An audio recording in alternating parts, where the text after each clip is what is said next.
Well, good morning, everyone. Today we're going to start getting the RV ready for our trip to Southeast Canada, and we are going to be doing generator maintenance. Flip on some lights. The generator hasn't been serviced in about 90 hours, so we're going to make sure we get it all done before we leave. So I'm going to have to gather up all my stuff and all my tools and get started on the generator. Alright, so we have our filter, fuel filter, oil, and air filter. We got the parts gathered up. Let's gather up tools and whatnot. Lights, wrenches, catch pan, drain pan for the oil, our creeper, lots of paper towels and trash cans, lots and lots of lights. I've got a big one back there that I have lighting up the bottom. And I do believe I've got everything else set here that I need. Just an FYI, a Onan QD 8000 is what we're doing work on. The engine hours on this one are 277. The digital display inside only shows 90 because they had to replace that digital display under warranty. So it's been 90 hours since the last service. So we're going to go ahead and do all the air filter, fuel filter, oil filter, and oil, and of course check the coolant. Let's get started. Okay, let's get started. Down under here, this is the front of the coach, the front of the generator, back of the generator down here by the exhaust. Let me get a light. We start off with our air filter, which is right there, just a simple wing nut. Come on down to this side. Here's the drain. It actually says oil drain on there. It's a 10 millimeter, so we're going to need that. Continue on. There's an access panel here. Just two little clips here. Squeeze them together, and it opens up. Let's get on the other side. Right there's our fuel filter, and I don't know if you can see it, but the oil filter is right here. That's going to be a big mess when we pull that out, but that's the way it is. Fuel filter, oil filter, air filter. So let's get started. I hope that works. So 10 millimeter for the drain plug, oil filter wrench for the oil filter, and the drain pan. Let's go ahead and get this drained out first.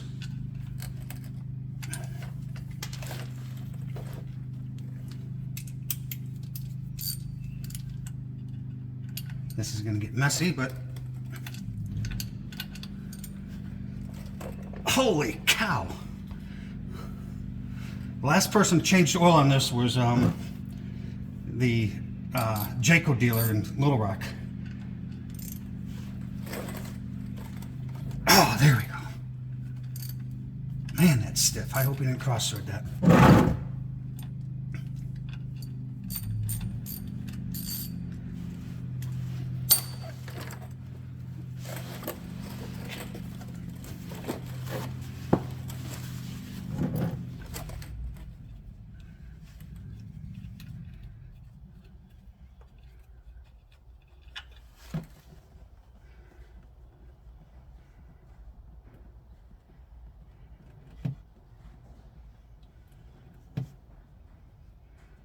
Oh, I need to go open up the top so that we get air coming in. That's why it's glubbing like this. I need to open up the fill spout up top.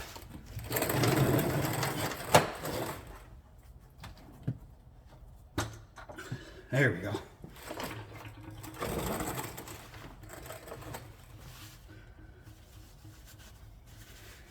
Now, according to the specs, it should take about 3 quarts. I have 1 gallon, which is 4 quarts. So I'm sure I'm going to have plenty of oil.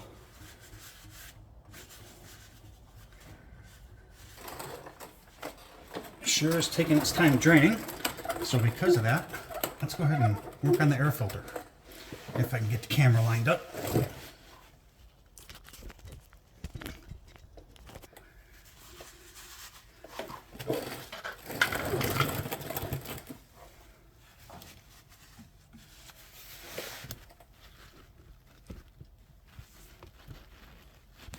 Well, I don't think I can get the camera lined up. So for the air filter, we're going to do this. It's just a wing nut. And we're doing this while we're waiting on the oil to drain.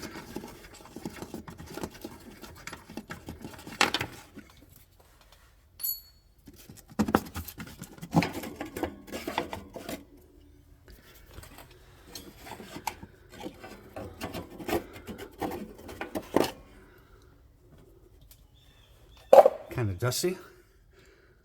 Looks pretty bad. And I got another wing nut here to actually take the filter off.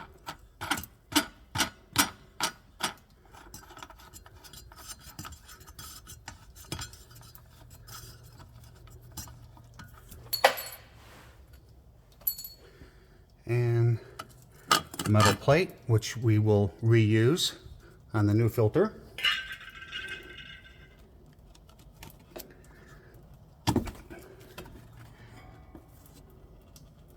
Holy cow, that is disgustingly filthy.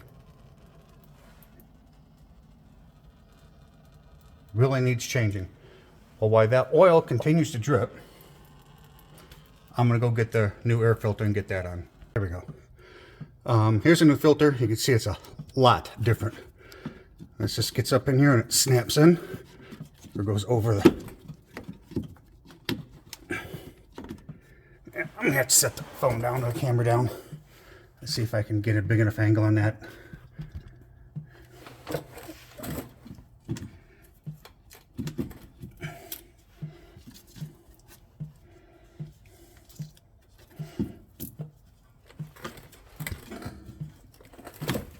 Well, it does not seem to be going over.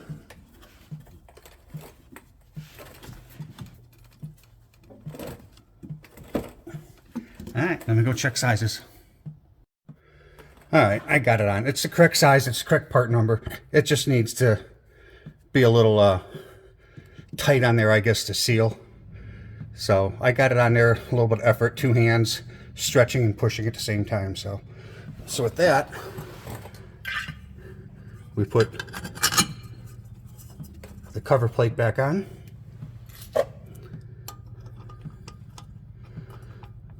The first wing nut. And get that good and tight without crushing.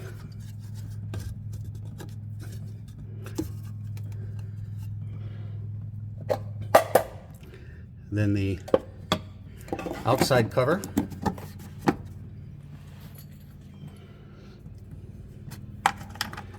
And that wing nut.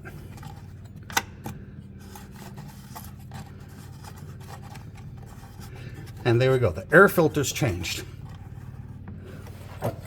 The oil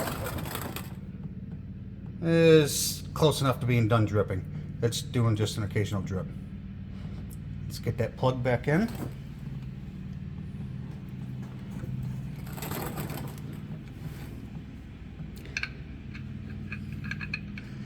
Some people are insistent upon getting every drop of oil out. Me, not so much. Okay, got it started. Get it cleaned up a little bit.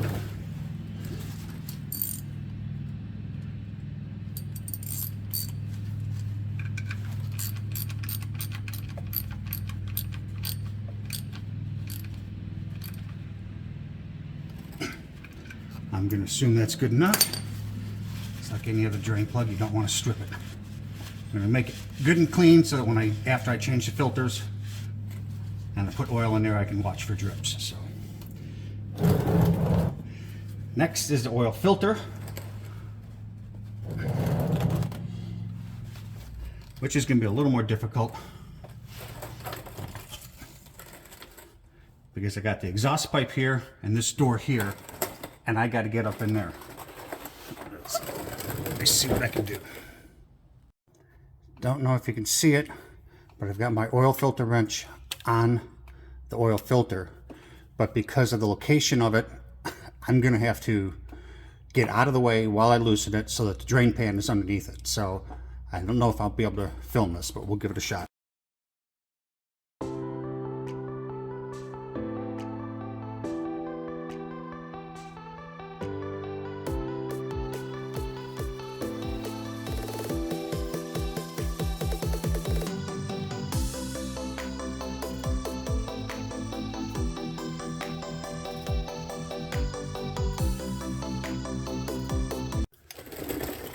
I hope I got the camera lined up.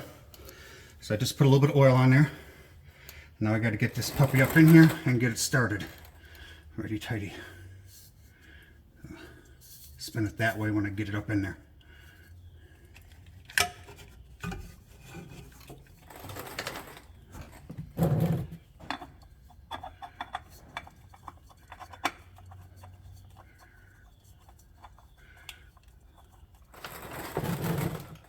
By the way, the Onan generator cross-reference oil filter is a Fram PH3593A. Just FYI.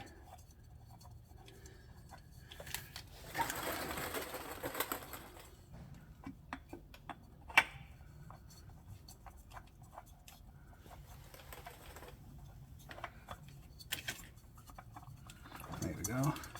Got it started. Spin it all the way on.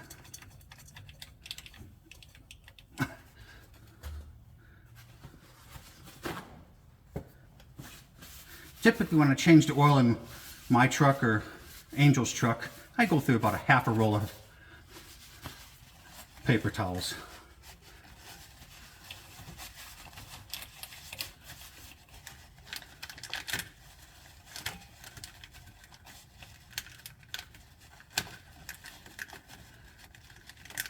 That's cleaning up some of the black oil.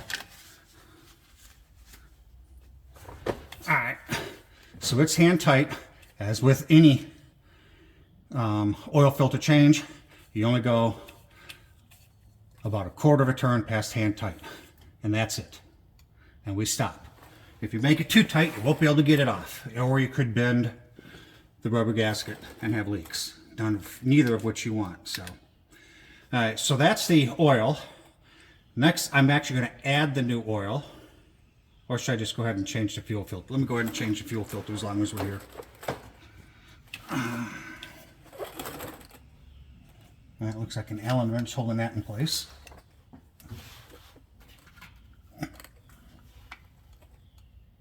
Or is it Torx? It looks like an Allen. Holy cow. Oh no. Maybe I won't be changing it. The filter connections holding the rubber hose on are the permanent bend and crimp type. Which means the only way I'm getting them off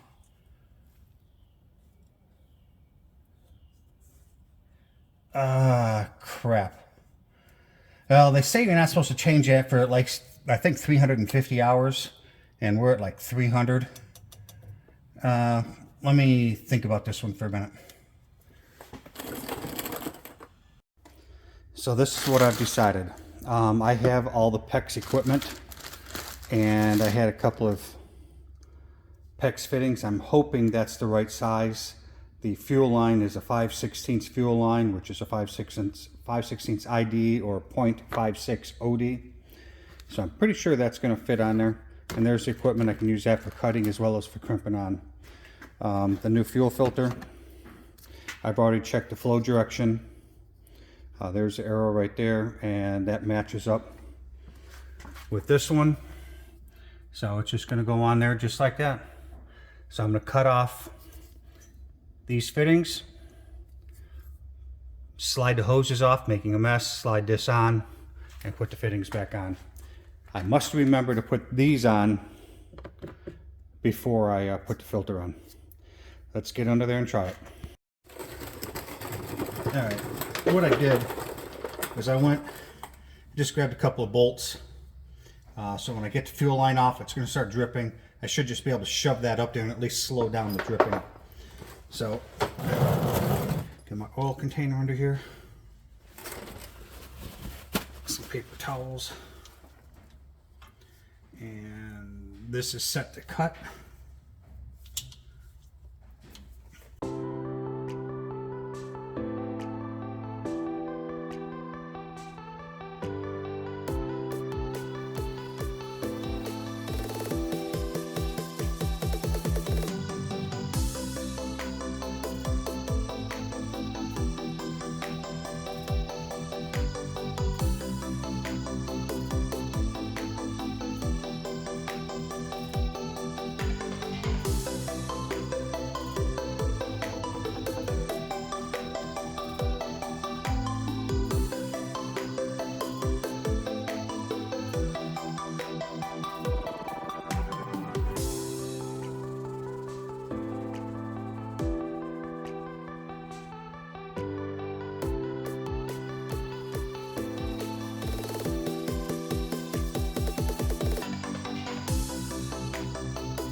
I'm sure many of you are asking why I'm unbolting, which I've already got completely unbolted, the generator, and I'm going to slide it out. And if you look up in here, up in here is the oil fill and the coolant. And you can't really check the coolant or easily put oil in unless you had a pump. And I used to have one of those hand pumps for oil, but I don't have one anymore. So I just slide the generator. Now that I've got it unbolted, I'm just going to slide it out and work on it. And that's all it takes, is to slide it out a little bit. And I now have access to coolant and oil. So I'm going to go ahead and get my 3 quarts in there, get it all started up, checked, everything like that, and we'll slide it back in. I run the same thing in here that I run in the engine, the T6 full synthetic. I'm a firm believer of full synthetic. I'm just going to pour about 3 quarts of this in.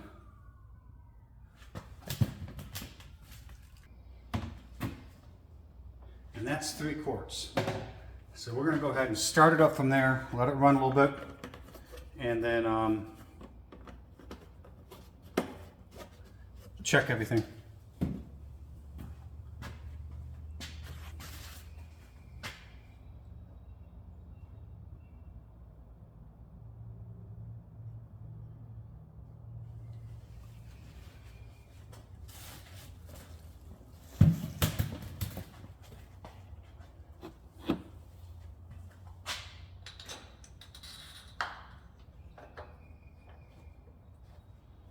And as long as I got it out, let's check our coolant. Uh-oh. I'm not feeling any coolant. I may have to check on that. All right, so before we can start it, we got to prime the fuel pump. The fuel filter we just put in, and you should just be able to hold the stop button down. You can see it flashing.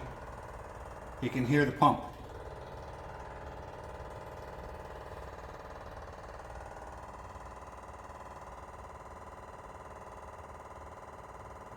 That should be good. I don't think it stops when it's pressurized.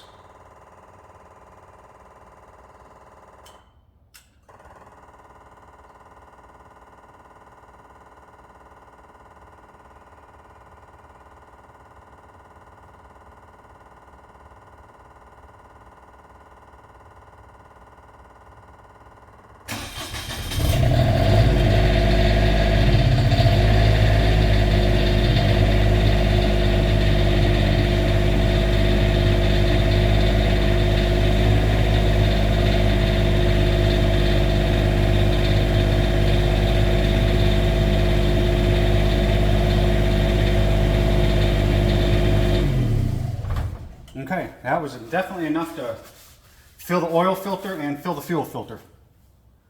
We're going to wait a second. We're going to check the oil level, make sure we're good. Now slide it back in, get the door open, and look for leaks everywhere.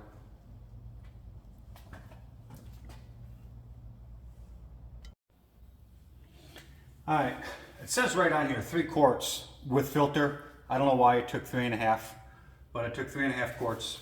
Got it warmed up. I'm going to check it in a second. Meanwhile, I was checking the coolant level. There is a clear or translucent sight gauge over on this side, but in order to really see, you got to put light inside the tank. So I took the cover off, put light inside the tank, and you can definitely tell over here. Let me pull you over here so you can see what I'm talking about.